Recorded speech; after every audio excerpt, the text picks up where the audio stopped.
Welcome back to Empowered and Out, the podcast where we celebrate authenticity, identity, and unapologetic self-expression, especially in places where it's been silenced or hidden. Today's guest is someone who is helping shift the conversation around health, healing, and queer identity from the inside out. Fran Lawn is a certified nutrition health coach and educator, a certified LGBT business enterprise, and holds a master's in nutritional sciences. But what sets him apart is how he blends evidence-based wellness with nature-rooted wisdom, empowering clients to build sustainable, feel-good habits around food, movement, sleep, and more. Fran didn't follow the linear career ladder. He carved his own path, one filled with pivots, hard lessons, deep transformations, and a whole lot of heart. From the fields and forests to coaching queer clients on the daily, Fran's work creates inclusive spaces where LGBTQ plus people are finally centered in the wellness conversation. Today we talk about what it means to rewrite your story midlife, to build a business rooted in values, and to show up as your whole self, even when it's scary, messy, or uncertain. So Fran, welcome to Empowered and Out. I am so glad you're here. Thanks, Jonathan. Yeah, it's a pleasure to be here. I certainly appreciate that introduction too. That really it's a great reminder, and it certainly hits deep when I hear that coming from someone else. So thank you for having me here today. Oh, you're very welcome. As I've said to all of my recent guests, thank you for reaching out and wanting to be a part of this podcast. I think it's the messages that we're sharing are important and impactful and will definitely affect at least one, if not many more. So I really do appreciate it. Yeah, and I would certainly agree with you on that. So let's start with your origin story. How did your background in ecology and landscape design evolve into nutrition coaching for LGBTQ plus clients? That story starts probably back in my late teens, early 20s. I think for me, health and wellness has always been core to my experience, though not for all the right reasons initially. But in my early days during that time period, I really fell in love with gardening. I found a deep connection with the earth. I found just being able to cultivate plants. My specialty was in working with perennials and woody plants, more ornamentals. And so really being able to cultivate that beauty through garden design, through building gardens and things like that has always been deeply meaningful for me. And then my work kind of evolved over time beyond just gardening, but ended up with a degree in ornamental horticulture and landscape design. And a lot of my work focused initially through the lens of ecology. And one of the things that came to the top of that for me in my experience was the connection to the land, right? Being able to steward the land in a meaningful way. And I was able to help others do the same. I worked at Environmental Education Center. I worked in public gardens, and to be able to teach others to steward the land was deeply meaningful, right? To see that, have that experience for myself, but also to teach others. And I think that connection to nutrition or health and wellness really at its core was about stewarding not only the land, but ourselves, right? Our bodies. How do our bodies exist in this space? Really thinking about the connection between self and nature. And so that evolution continued to progress, right? Taking care of oneself and body, being able to sustain self and being able to do the work outdoors by taking care of one's self. And so I also saw how gardening improved mood. And not only in myself, but others, right? So having that deep connection to plants, working the earth, things like that was deeply meaningful, very profound for me early on, especially, as I said, during my early teens and 20s. I kind of felt lost in some ways. And so it became a grounded experience, and experiencing that joy and connection was something that I wanted to continue to foster, but I also wanted to share that with others. And so fast forwarding a bit, having that connection to health and wellness, right, at its core, I really saw an opportunity to continue to foster my own health, right? I'm now in my early 50s. And so for me, it really became about longevity and being able to continue to sustain myself over the long term. And then making that connection to the LGBTQ community came about probably about 12 years ago when I came out. So I was in my early 40s when I came out.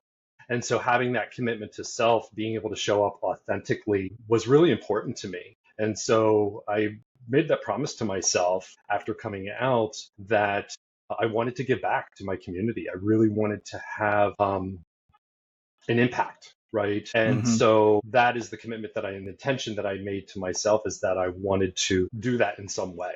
And so as we continue to talk about this evolution in my work and my career, especially around nutrition and wellness, I really believe that this was a way of doing that, especially as I began to go through schooling and starting to build my own practice. I thought this was really a way, because I saw not only the struggles in myself, right, especially around body image and looking at health really only through the lens initially as having the perfect body. I began to see things a little bit different as I got older and thought, this is the way that I really want to give back. Nice.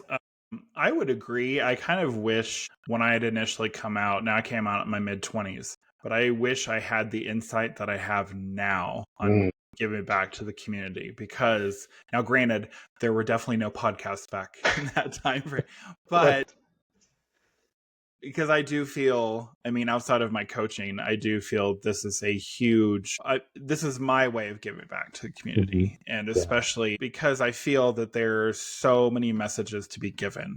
And I feel that there are other, LGBTQ plus podcasts out there, but I don't feel like there's a lot of them that I have found, at least. Now, granted, I do listen to some very unique podcast themes, but I don't seem to find really any that focus on what I've been focusing on. And I feel, it's kind of why I jokingly, not really jokingly, I did it on purpose.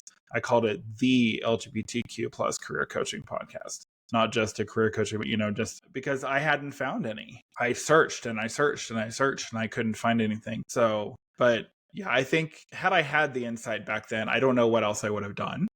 Honestly, I think this fell into place all at the right time. I think, like you said, as we've gotten older, we think a little bit differently. Because yes, we're trying to, we obviously want to do the best for ourselves, especially health-wise, wellness-wise. But I think that especially us both being like Gen Xers, we grew up in a unique time where we definitely didn't have this type of technology that we're using right now. It didn't even exist. It wasn't even thought of at that point. So there's ways that we get to share in a unique way that was never even thought of when we were growing up. And I think that back then, I think it's really interesting how, I think you said, you got into the, in the gardening and everything when you were younger. And I think that was such a big deal when I think we were younger, more than it is now, because we can just go to the store and we can get, what we might want to get. Now, if you do enough research, you realize you probably should just be growing your own. Especially if you're looking at like fruits and vegetables, you probably should be growing your own than buying it from the store. But that's a whole other story. But that's a whole nother podcast that we could do there. Yes, definitely.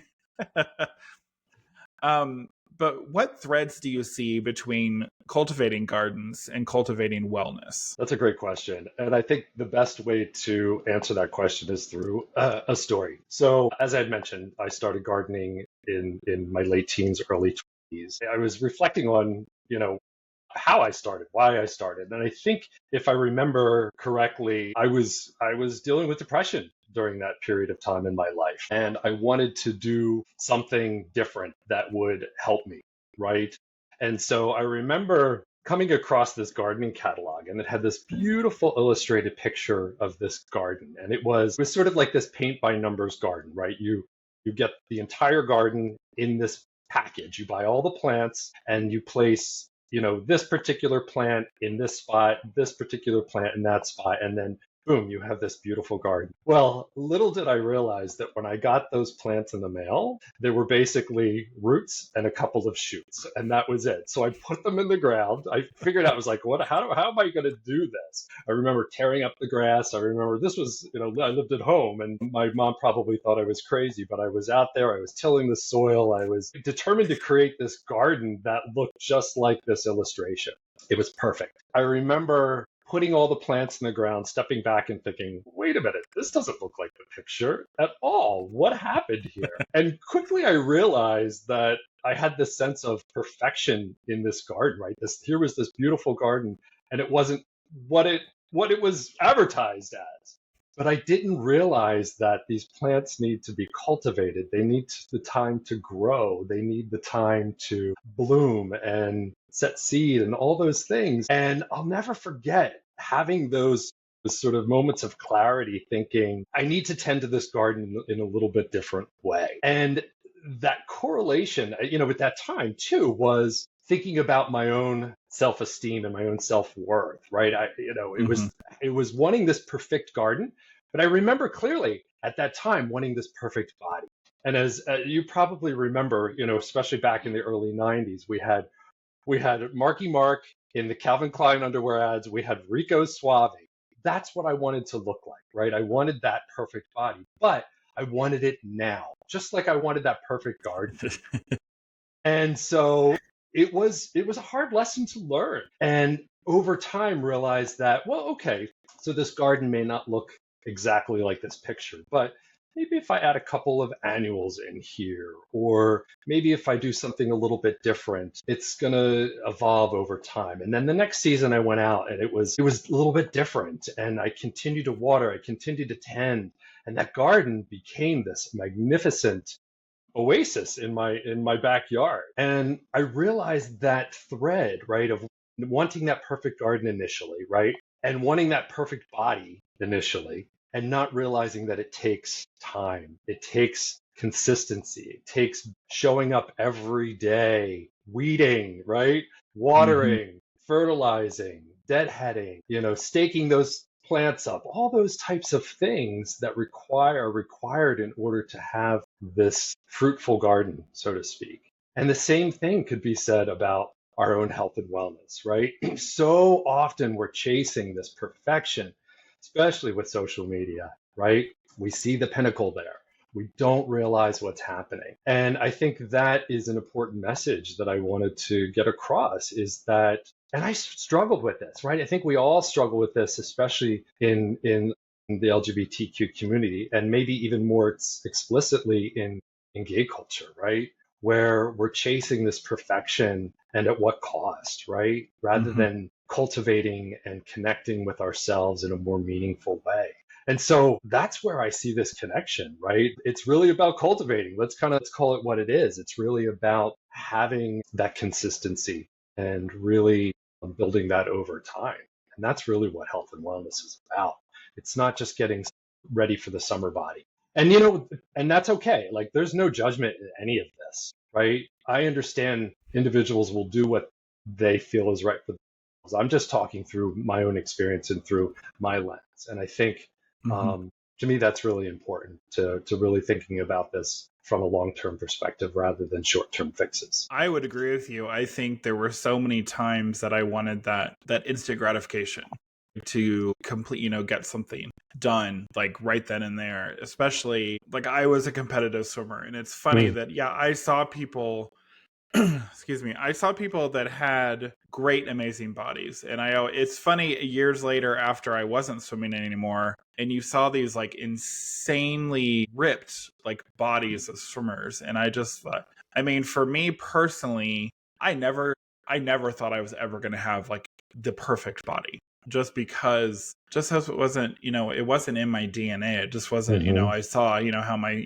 family was or whatever. But I knew that if I had to get that point that I was comfortable enough in my own skin, no matter what that looked like. And we're always going to want to, because unfortunately of social media, especially because we didn't have that back then. We had to look at like, a movie or a TV show or, possibly a magazine, because we didn't have that constant seeing, a possible figure that we might want to look like. And for me, especially when I came out, I was trying to be that, to get that perfect image, to get that. And then I realized, as I kind of was hanging out in the community a little bit, I was like, okay, well, that's not how I am. That's how and I kept being told, even from the get-go when I first came out, that you were different. You're different. You're different than the others. I was like, Because I've not really self-centered. I was like, yes, I want to look good, but I don't need to be acting. I don't need to try to be like the Joneses.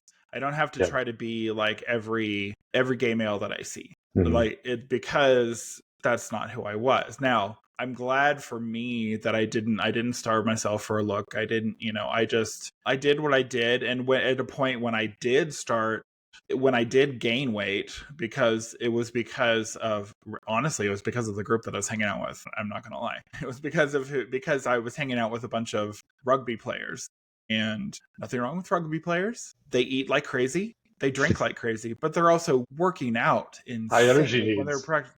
Yeah, and Yeah. I mean, when I was a competitive swimmer, oh my goodness, I could eat everything in the kitchen sink. Like I could eat everything Mhm. because I was working out 6 days a week, so it wasn't a big deal. But when you take that into account, then when you're getting older and you're not doing it, you really do have to really cultivate your wellness. You have to really think about what you're doing, especially as we get older, because things hurt more. Things. We don't have to do almost anything. We can sit up, getting up from bed, and we can hurt something. And we're like, what? Wait, what happened? All we did was turn over, and we now have a pain in our back. But I guess that's the joy of getting older. But I think that when we're taking care of ourselves, that will help, obviously, in the long run. And unfortunately, it's not going to be instant. But, that instant gratification doesn't really come with anything we do, because I think it's good that it doesn't, because it helps us really pace ourselves to what we Mhm. really need to, Mhm. and maybe think a little bit more about it instead of going, okay, yeah, we got to be like this. We got to do this. We got to eat like this. Oh my gosh, if I'm eating healthy and I'm all right, now I'm going to go vegetarian. I'm going to have this amazing body, not knowing that, oh, that's going to take months to get down to what you really might want. And I'm not going to lie, I could never be a vegetarian or vegan. I like meat too much. I'm just saying. That's just me Okay. personally. That's just me. I grew up in the Midwest. I grew up in Kansas City. I mean, steak was in our like daily diet. Meats Yeah. were in our daily diet. So, especially barbecue. All right. So you mentioned not being on the traditional career escalator. Mm. What did your path look like, and how did you finally know it was time to pivot towards coaching? I think, if we talk about sort of career escalator, quote unquote, honestly, I didn't know what I wanted to do. I really felt lost going into college. Initially went, I felt the same way. I was like, okay, yeah, I'm going to college, but what am I going to do? Yeah. I knew I needed to go to college. I think that was the message, right? I needed to go to college, but I had no idea what I wanted to do, and ended up initially starting at community college, which was a great decision because I had some amazing professors, and it allowed me to really focus on the sort of the core classes that I needed to get through the initial first year or two of college. And at the same time, I also was exploring different things. I remember pursuing acting. I was getting involved in theater, and I had talked to you earlier about the gardening, and that was something that I was interested in doing. And so, yeah, I didn't have a clear vision of what I was going to do, other than just got to go to college. And I think in some ways that was a struggle, right? Because I think some ways I connected it to my self-worth, right? So many of my peers were figuring out that they wanted to be in this major and this is what they were going to be pursuing. In some ways, I felt left behind. And at that Mm-hmm. time, right, I didn't have the clarity around, you know, exploring, um, the idea that I wanted a specific career or anything like that. So, but I was also very restless. As I had said, I was struggling with self-worth, or I was chasing my worth and looking at the approval of others. And so initially, those first years of college, I wasn't seeing myself on a particular career path. And then I finally moved to a 4-year college. I had an experience in my everyone around the age of 19, right as I was transitioning out of community college into a 4-year college, where I had an experience with doing a vision quest, which is a Native American tradition that primarily focuses around moving into adulthood, right? It's that ceremonial experience. And it was a very profound experience for me. It was very meaningful. And I remember at that point having this intention around more of a connection with the environment and wanting to pursue something more in the environmental sciences. So I initially started out environmental science and quickly realized I had to take chemistry and things like that, and realized, well, that's not what I want to be doing because I don't see myself as a scientist.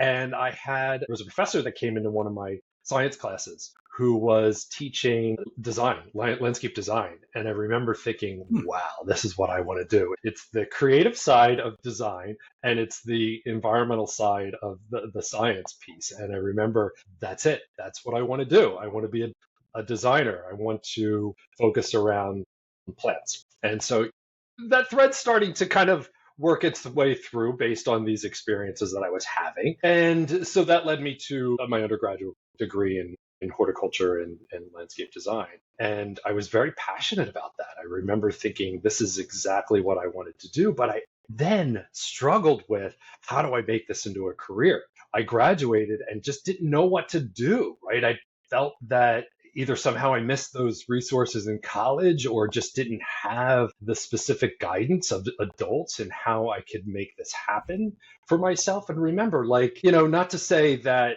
we lived in a time where we couldn't be successful, but I see the resources that my kids have now and things like that to really dial in. And for some reason, I wasn't connecting. And again, that goes back to self-worth. It was a time period where I had something that I felt very passionate about and that I wanted to pursue, but I also felt I was standing my own way of succeeding in that. And so I kind of walked away from it a little bit. And as I had said earlier, excuse me, I ended up pursuing more of the arts and found a lot of connection with theater and things like that. And then thought, well, I'm going to be an actor. And after a couple of years of pursuing that, found my heart coming back again to the environment and plants and things like that. And fortunately got back started working in nonprofits. That was kind of a path that I didn't expect at all. And that's what kind of led me there. And so early in my career, I was working in public gardens and then ultimately ended up in working in environmental education, focusing around ecology and building ecosystems and plant communities using native plants. And that was also a very big growth period for me as well. But I was working in the nonprofit sector. And, there are wonderful things about the nonprofit sector that absolutely align with my values and who I am, but it's also a sector that can be very, very challenging. And it was right about that time, too, that I was motivated by money and I wanted to make money. And so that in so many ways, I think clouded that path for myself because I was making choices based on that, not in a logical way, so to speak, but more from a place of scarcity. And that really started to impact the way that I was pursuing my career, so to speak. And so I ended up kind of pivoting left and right a little bit more consistently and was finding that I wasn't satisfied in my work, or it would get into a job that for the first 6 months was like the honeymoon and I loved it. And then after that, my mind was elsewhere. I was thinking, well, I need to do better. I need to make more money. I need to be successful. I need to be seen and validated as the successful person in my job, because that was everything to me. I didn't know otherwise, to be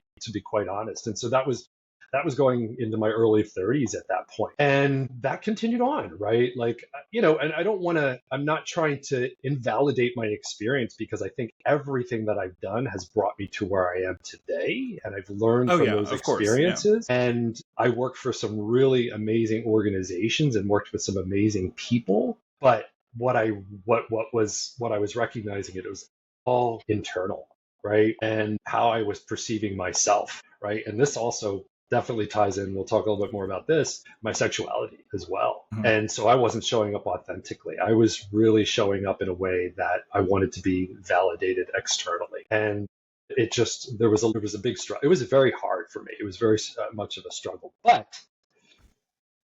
to your question, right, how did I know it was finally time to pivot? Well, my work throughout the last 20, 30 years has always been about people, whether that's through my work in the environment or nonprofit or even reentry. I spent a few years in a reentry program teaching men coming out of incarceration, building skills in horticulture and landscape management, and then connecting them with jobs. So at its core, it was about people. That's what I loved the most. helping people. And so it shifted. It was 2020. We were going into the pandemic. Things were shutting down. I got laid off from my job. And at that point, decided I want to have more of a direct impact on people. And at this point, I see this as an opportunity. And so I made the choice to go back to school. And I knew that I wanted to take the reins at this point in my work instead of just kind of in some ways drifting from here to there. And I really wanted to be my own boss, and I wanted to really shape my work in a more meaningful way. And that wasn't based on funding from foundations and things like that required in so many ways specific guidelines on how to do my work. Mm-hmm. And so that's where things started to shift for me, was about, almost 6 years ago at this point. And I saw this as an opportunity in terms of what I saw as my next chapter, right?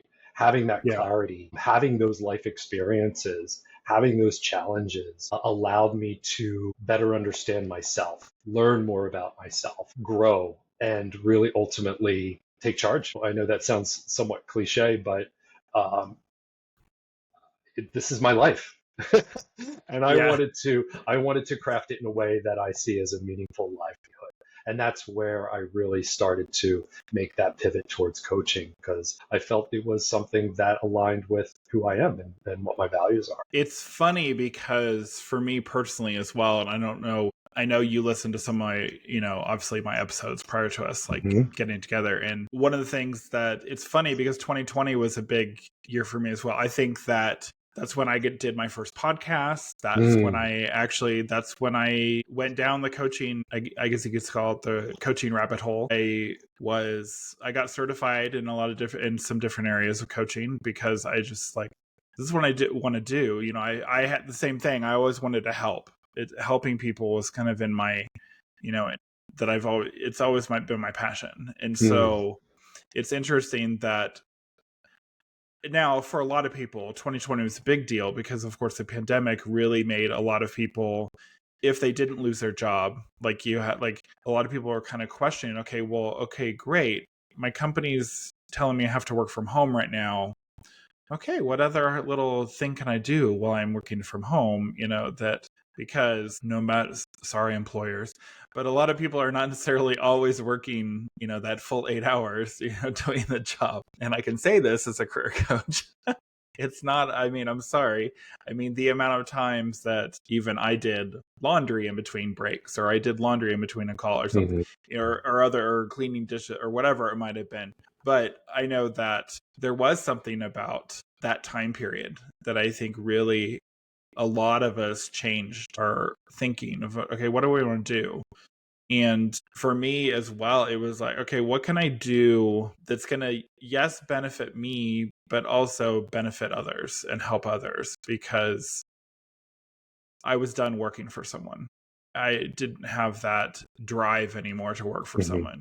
And kind of going back to the school thing, I think part of the reason that when we were hitting college and didn't know exactly what we wanted to do, for me, my dad was a medical doctor. I had no desire to be a medical doctor. I had no desire to go into that industry. And so I had a few ideas of what I wanted to do. I will admit, I probably should have gone to community college before I actually went to college. It probably would have helped me maybe get a little bit more focused. But interestingly enough, I did actually, my minor was in environmental studies and I loved it.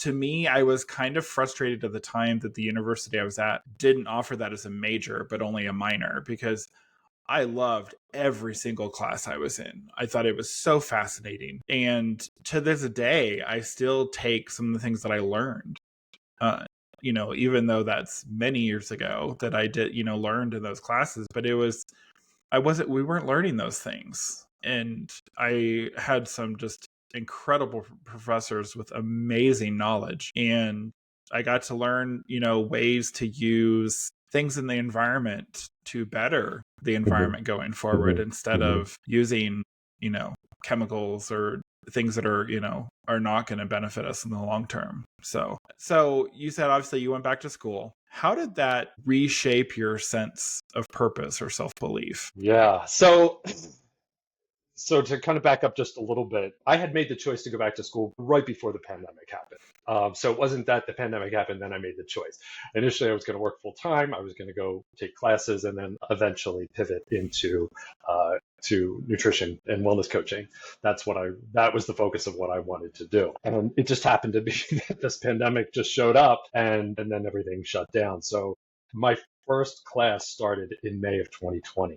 The other sort of blessing around that was I went through Penn State World Campus, so my entire coursework was online. So it kind of was this blessing in disguise. So it was seamless. I was able to just jump right in. Yeah. Going back to school after about 25 years was nerve-wracking. I thought, first of all, I never even imagined going back to school. As a matter of fact, I probably even told myself, I'm never going back to school again. I'm done with school. And so going back after all of those years was a little scary, because before I started the nutrition major, I had to take prerequisites. Guess what I had to take? I had to take chemistry, I had to take statistics, all the things that I absolutely did not want to take in my undergrad, and here I am taking them now. It's like, oh, that's a full circle moment. Yeah, for sure. Yeah. But I found that, so now I'm, 25 years later taking these classes thinking, wow, these are really fascinating. I'm like loving this, and ended up with A's in chemistry. It was like, this is surreal for me. But I think going back, in terms of reshaping my sense of purpose or belief, I think what it did was really solidify and validate that, one, it's never too late, right? It's never too late to try something new, to reinvent yourself, right? Again, I feel like so many ways the message, maybe it's not overtly out there, but the message is that this world is for youth, right? When you get to a certain period, and especially, not to completely pivot here, but especially in gay culture, when you get to a certain age, you disappear in so many ways. And I know that's not across the board, but there's some realness to that. So, so going back to school gave me that sense of purpose that I can continue to grow, right? Like, it's not over after, the age of 22 or 23 when you graduate, and then you're just in your career, right? Again, for some reason, that just wasn't going to sit with me. So being able to try something new, right? Like, I was thinking that, always thought of that quote when I went back initially. It's like, be brave enough to suck at something new, right? That was like my mantra at that time. And it really was. And so it allowed me to build on that belief for myself that I can do something new, that I can have an impact, that I can cultivate the gifts that I had, bringing my life experience into these classes, right? My peers in these classes had just finished their undergrad and were going right into their graduate program. And so in so many ways, being able to share my perspective with my peers and to cultivate these cool relationships and connections with my professors, right, who, and some were younger than I was. I found a lot of joy in that. And to be able to get through each semester, it took me about almost 3 years to complete the program. And but I found so much value, so much joy in it, and using my brain in a new way again. And it was reaffirming for me in a really just meaningful way. And I absolutely loved it. And it allowed me to show up as my authentic self, right? That's another thing, right? To be able to show up right out of the gate to say, you know what, here I am. I'm a queer gay man, and this is how I'm going to show up here in this program, because guess what? I'm doing this through the lens of the LGBTQ community. And so I want to take what I'm learning here, and this is what I'm going to do with it. And that was also my capstone project focused around that. I focused on food insecurity in the LGBTQ community and the barriers that folks face in accessing food. And so it was wonderful. And I was, if I'm not mistaken, it was like maybe one of 2 men in this program, right? This is the nutrition space is generally dominated by women. And so it really, I got to bring all aspects of myself forward in this program in an unapologetic way. So it was again, another meaningful experience that I had in my life that really set the groundwork for moving forward. I think it's interesting what you said about, like, you had the passion, like, you had the I would say you had the wellness passion already in you It because was there. it was already there. And I think that what I want to say, we have a pretty good handle of pivoting to what we really want to do and change course, may it be many times. Mm-hmm. I think it's because, like, for me, until I found really what my passion was, I was just kind of throwing it out there, and I was like, okay, well, I'll go and do this for a little bit. But I think that once you find that, and this is a message to the listeners too, like, that's why I focus so much on helping, my clients find your purpose, Yeah. find what you really want to do. Mm-hmm. Yeah, you're not always necessarily going to find the ideal job, or you're not going to be able to get paid to, unfortunately, live based on what your passion is, and your purpose, but at least do it in some way that you're able to be your authentic self wherever you're working. Yes. Because if you can't do that, and this is going to be, I think, an ongoing message till, forever, if you're not going to be able to be your authentic self, you're not going to be the best at your job, no matter what you're doing. Yeah. Because when you get to walk into your work every day, or, be a coach like us, then you're just, I don't know, you're going to always be questioning, and you're always going to be having to hide. You're always hiding. You're always masking what you want to be able to do. Now, do we as open and proud and out there as our younger generations, a good old Gen Z, who is like screaming their like identity, which is great. Don't get me wrong. By the way. Yeah, it's inspiring. I love it. It's kind of like, wow, I wish I could have done that when I was younger, but I don't know. Personally, I wouldn't have been able to do it just the way I was growing up. There's no way I would have ever felt comfortable enough to do that. Mm-hmm. But it's inspiring. But I also think that generation also needs to understand that you do need to take it back maybe a little bit when you're in the work environment. Mm-hmm. It's one thing to do it in school, but I think if you're especially in a corporate work environment, you are going to have to reel it in a little bit. Personally, I had this conversation the other day, was that I just don't get, why does it really matter someone's, identity? Why should that matter in what kind of job we get or don't get based on our sexual orientation? Why does that matter? Or our identity? It shouldn't matter.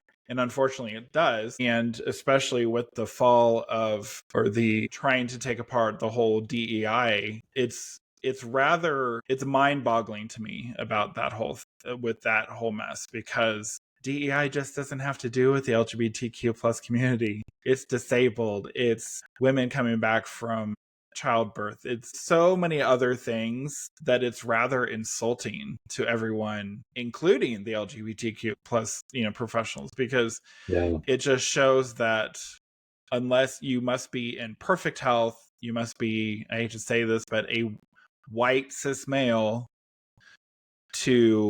that's all that matters. If you're a female, if you're different, if you're a part of any type of marginalized community, you don't matter, is really what it comes down to.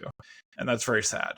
And hopefully we won't deal with this for too long. Yeah, let's hope not. Challenging times for sure. Absolutely. Yeah. So, yeah, definitely for sure. Coming out of work, it can definitely be challenging. But you also went through a divorce and co-parenting. What did you learn about self-compassion, vulnerability, or choosing who gets access to your truth? Yeah. So I came out in 2014. So I think it was around the age of 41. It was a very painful and confusing time, not only for myself, but for my family. Coming out felt really incongruent. In the sense that here I'm coming out to people and they're saying, oh, you're so brave for doing this. It's great that you're being authentic and showing up, things like that, versus the pain of ending a marriage and raising young kids. It was a real struggle. It was a really, really challenging time in my life, and as well as my family, right? My former wife and even my kids. And so coming out at work, right? Oh, so the way that I kind of approached this was, okay, so here I am finally coming to terms with my sexuality and making the choice to come out. I thought, well, I'm not going to hold back. I'm just going to come out to everybody. That was a little bit of I don't want to say a mistake or a regret per se, but I realized that I needed, in hindsight, I really should have focused more on choosing who gets to come in, right? And Hmm. so even though there were other queer folks at work, I felt really vulnerable putting myself out there and did not get support. Not that I was necessarily seeking it per se, but I felt really isolated and alone. So, there's what was shown externally, right? What people were seeing was just me coming out, but they weren't really fully understanding everything else that was going on behind the scenes with myself and my family. And so, yeah, so I was struggling with that incongruency because I was being congratulated and I was like, this just feels really weird and surreal. And I wasn't really kind to myself initially, right? Like I said, I was in some ways was too vulnerable, and was putting myself out there in a way that could easily, things could be turned around on me. And in some ways they were. I guess I didn't have that sort of filter, quote unquote, right? And it became a really struggle in my work, and being able to accomplish the things that I needed to accomplish. And I got very depressed. I felt hopeless in so many ways. That just was a period I didn't even, I really honestly, I didn't even want to be around anymore. And that was really, really hard. But I had to focus on rebuilding a relationship with my former wife, as well as us working collaboratively in raising our kids. And I'm grateful for those tools and those experiences that we were able to foster and cultivate during that period of time. In so many ways, that felt like the grounding piece in all of this. So, what did I learn from all of this? Right? Was in terms of self compassion. Initially, I didn't have it. It took a long time, and I'm still struggling to cultivate that. But to give myself that space, I wasn't, because I felt like, again, going back to this idea of being perfect, like I've got to, and I'm also navigating, how do I show up in this community, right? How do I show Hmm. up here? And I railroaded myself in so many ways. Was conforming to this new community that I was starting to participate in. And that was a struggle too. It was like, oh God, I felt like this kid just figuring myself out all over again in a new way. And so I wasn't very kind to myself. I didn't have self compassion. And I think that is really important, to give myself that space, to forgive myself, right? To hold myself in this, and allow myself, give myself a break, right? And the vulnerability piece, right? I think I wholeheartedly believe in vulnerability. I think that's really kind of the root of connection with other humans, and that helps to build community. And so I was being vulnerable in so many ways, but I also found myself even masking, right? Like, okay, well, now I'm out, but now I have to show up as a particular type of gay. So Hmm. because I was, dealing with internalized homophobia and things like that. And so vulnerability, I think really is important, but I think in some ways you got to know your audience. You really do. And you talked about earlier, right, in a professional setting, I was being professional the whole time, but I realized that I needed to navigate it a little bit differently. And I think in some ways I was being a little too vulnerable in the workspace. And again, nothing wrong with that. But again, I think it's about knowing your audience and who you can let in, right? And so Yep. choosing, right? Choosing who gets to know my truth, right? Think Or that, how yeah, much of the truth you want to share. right. Exactly. Yeah. Yeah, I don't need to put it all out on the table, but I can choose how I want to show up in the most authentic way in a specific situation, right? Like work or even in social environments and things like that. So yeah, that process was, and no doubt that process is difficult. I don't think anyone comes jumping out of the closet and it's just perfect. I don't think it ever is. I mean, you know, if If it it is, was, I want to meet those people. right, which is why Because it wasn't. we see so many challenges with with folks who are struggling to come out. And I want to honor that for people who are struggling and are dealing with experiences that are very, very negative. And so yeah, I knew it wasn't going to be positive, but I think in holding to my values and holding to what I needed to do in terms of being my truth and showing up authentically, especially for my kids. That was really important for me. And so that's really kind of how I navigated things. I didn't make the best decisions, but I can look back and I can use that as a living experience and how I move forward and how I show up and how I decide I want to connect with people and how much of the truth they get. And again, it's not about lying. It's just, again, how much I want to be able to share with people who are deserving of my full self. Well, and I know that I talked about this previously on, a previous episode, is how about the coming out process, that it really is truly, how much do you want to share? Yeah. What do you feel is important enough to share while still being your authentic self, but do you need to really share everything? And I think that no, we don't have to. You may share it more with specific people. You may share, that you work with or you're around. Yeah. And I mean, you went through a unique experience. I mean, going through a divorce plus co-parenting, and then it's a lot. Divorce alone is a lot to deal with, especially, because I worked with many people who got divorced while we were working together. And that alone was hard enough. But then you throw in, and I also, hey, guess what? And I'm gay. Yeah. Yeah. I mean, it's like, whoa, okay. And yeah, I definitely personally, I chose very specifically who was I going to tell? When was I going to tell them? How was I going to tell them? Yeah. And that was back when I was in my 20s. But then even to this day, I was very, really until I got, I was unfortunately, or fortunately, I guess it depends. It's kind of just from learning. It wasn't until I got older that I felt sharing a little bit more, because not everything was, you can't always share about what you did over the weekend. You can't always share what you might have done, with, whoever you may be hanging out with, just because it may not be appropriate. But I think as long as you can at least feel that sense of being comfortable with yourself, at least enough to share enough, that I think you're fine. Yeah. Yeah. And finding a trusted person, right? Are you able to find a trusted person in the work environment, right? And it's not set up, right? Like, maybe in an ideal world, our employer or our work environment can also be supportive of these life changes.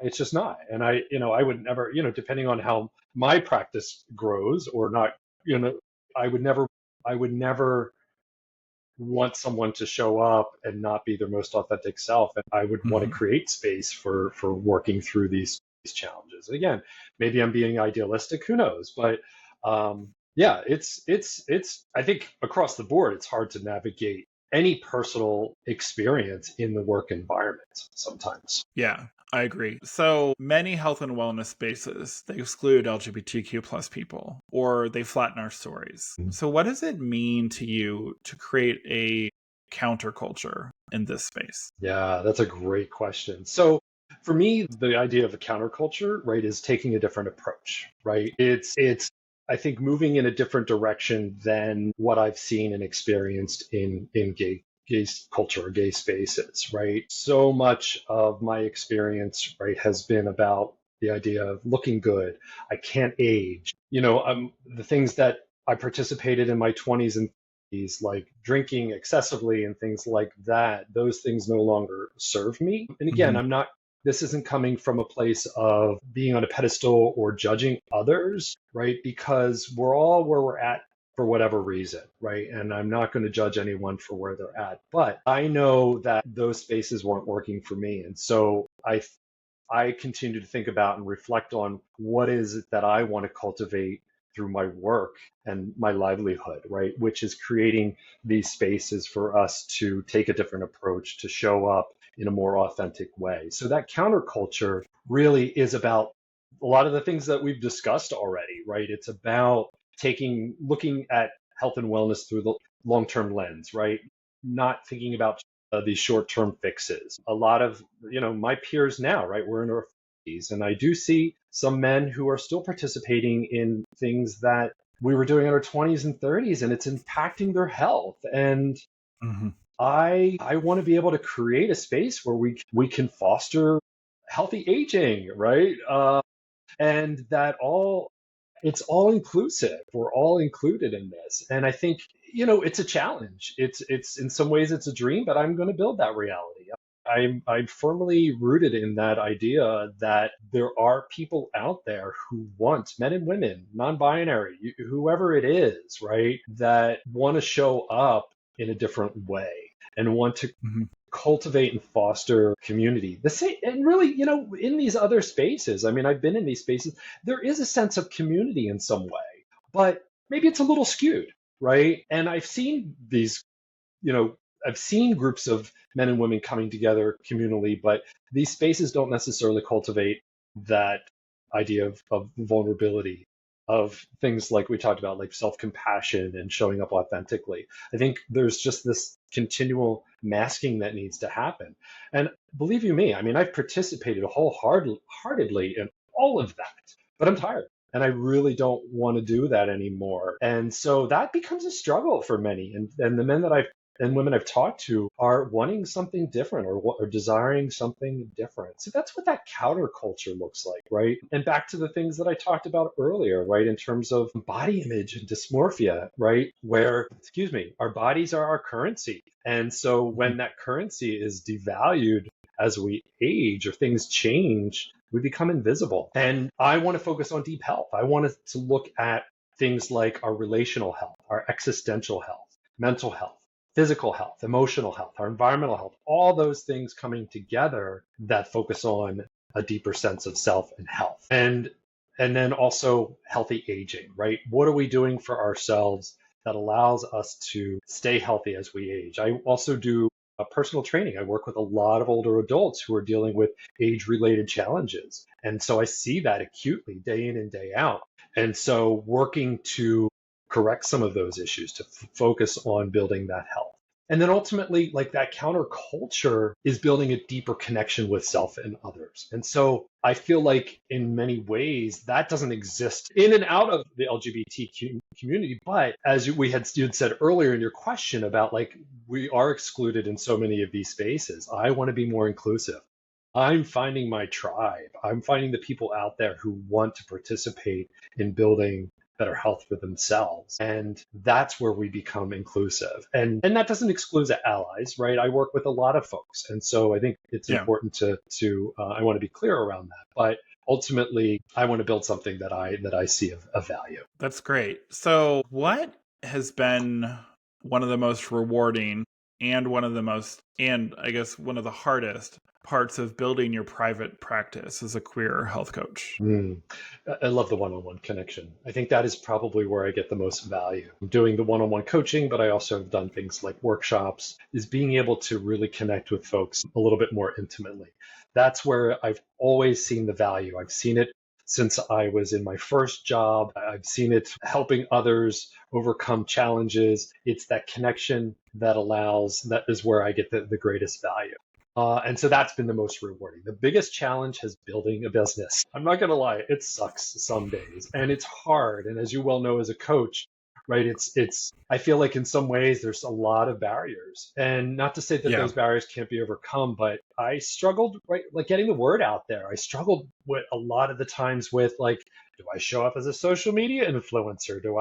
But then that becomes my job. And sometimes it really becomes overwhelming. And so I think what I try to continue to ground myself around is this idea of telling my story, putting out there what it is that I'm doing, how I want to serve people, how I want to support people. And that may not necessarily bring in the money tomorrow, but I think it's going to take time. And I think it's going to continue to allow me to show up as my most authentic self. And so my coaching practice, that's still part of what I do, but I do other things too that bring me income, right? So it's not that I'm even doing this all the time. Ideally, I see that.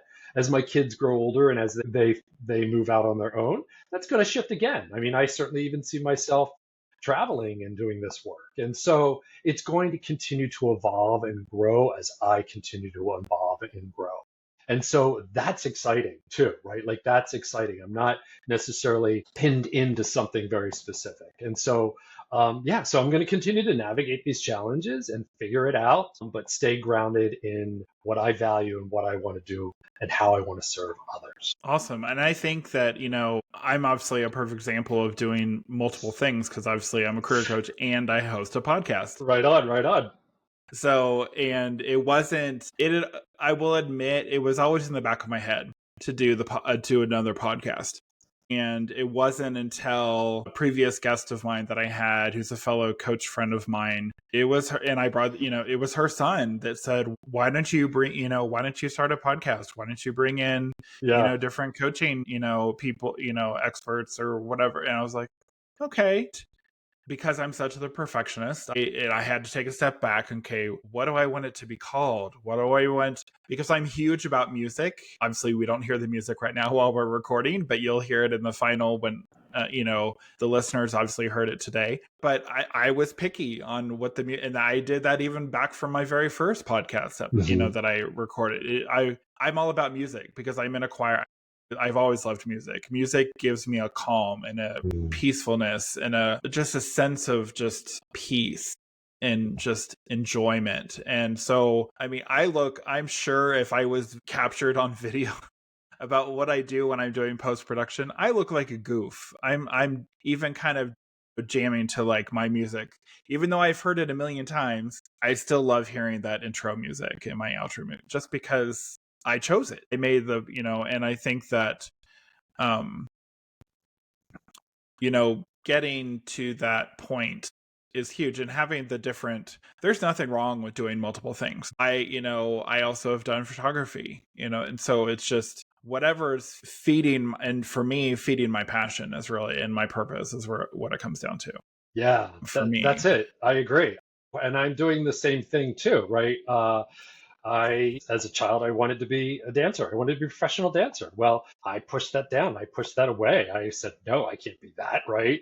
Like, I have to be a boy. And so last year, I started taking dance classes again, and I love it. And I started taking drawing classes, and that has allowed me to continue to cultivate that creativity, which permeates all areas of my life. So absolutely, that resonates. Awesome. All right. So you're obviously building a wellness space that centers belonging. What does queer joy, nourishment, and community look like in your vision of health? I like that question. So queer joy, nourishment, and community, what that looks like, right, as I think about my vision, right? It's about how queer folks can explore nourishment in all forms, right? So that's mind, body, and spirit, right? It's not just about the body. And it also means going beyond diet culture, right? And societal expectations of how we should look, how we should act, all those types of things. And so really, I'm building a not typical nutrition program, right? I'm not putting myself out there as a diet coach or a weight loss coach, though that can certainly be part of that. But I'm really looking at this vision of health as a reminder of what it means to truly nourish ourselves beyond food, right? Through connection, nature, creativity, rest, and ultimately radical self-care, right? So, and this also ties into building community that supports health and wellness, right? When we have a community that supports us in an authentic way, then we are going to be successful in our health. If we continue to chase things like the perfect whatever, or having it now, that's going to be a lot more challenging. And so that's really what I see as my vision of health in my work and what I not only do for myself, but for others. And I think that gets to the core of what all this is about for me. That's great. That's awesome. So I'm going to ask you some questions now. Rapid fire. I went to the first things that come out, and we'll see how you answer. A few people I've been asking recently we've had to come back. So it's been interesting to come back to a question. So, okay. But I think you'll be fine with these. I don't think they might be too hard. I hope not. So if you could design the ultimate queer wellness retreat, what's the first thing on the itinerary? Sunrise yoga or midnight dance party? Wow, that's great. You know what? I'm going to go with the midnight dance party because there's nothing better than that icebreaker of just letting loose, letting go, being yourselves, being free, connecting with the music. I think it's a great way to kind of open things up. I love that idea. Yeah. I love that as well. I mean, I can say even back in the day when my brief stint in the bars, when That was actually one of the things I loved about was getting on the dance floor and just dancing Yeah, and it's just freeing. listening to the music and the beat. It's freeing, it's enjoying. And truthfully, I didn't care if I was dancing with someone or dancing by myself. It was that feeling of the music and just dancing. Yeah, it's So very I love freeing. that. Yes. So, all right, what is one meal you could eat every single day and never get tired of it? Sorry, that just made me laugh. Pizza! Pizza, pizza, pizza. I love pizza. Love Love pizza. pizza. I will never turn pizza down. Okay, so I'll just a little follow up. What's your favorite type of pizza? So, I mean, like by default, probably plain. Like that's where I go. But I've been Friday nights, especially when my kids were little, we used to make pizza every Friday night. Oh, And how fun. I love mushrooms, onions, and broccoli on my pizza. Like that has been my go-to for some time if I have that. Otherwise, it's always just plain. Nice. All right, last question. If you had to describe your coaching style as a plant, what would you be? A sturdy oak, a wildflower, or a little chaotic cactus? Wow. I'm gonna go with the oak. The oak is I have a tattoo that has a white oak leaves on my arm. That Oh, how is fun. like what I'm grounded to. It's like my spirit tree. And I'll say that because they're sturdy, right? They're resilient, yet they are delicate in their appearance in so many ways, right? Like the sort of laciness of the leaves. Mhm. They're grounded and they provide shade and they provide shelter. Yeah, that's kind of where, with of course wildflowers growing underneath it. That's what I would say. Well, It's of course.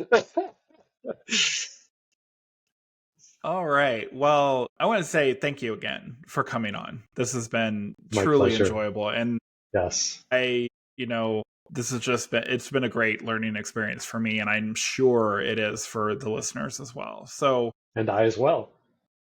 what key piece of advice or actionable tip could you leave our listeners today? Great question.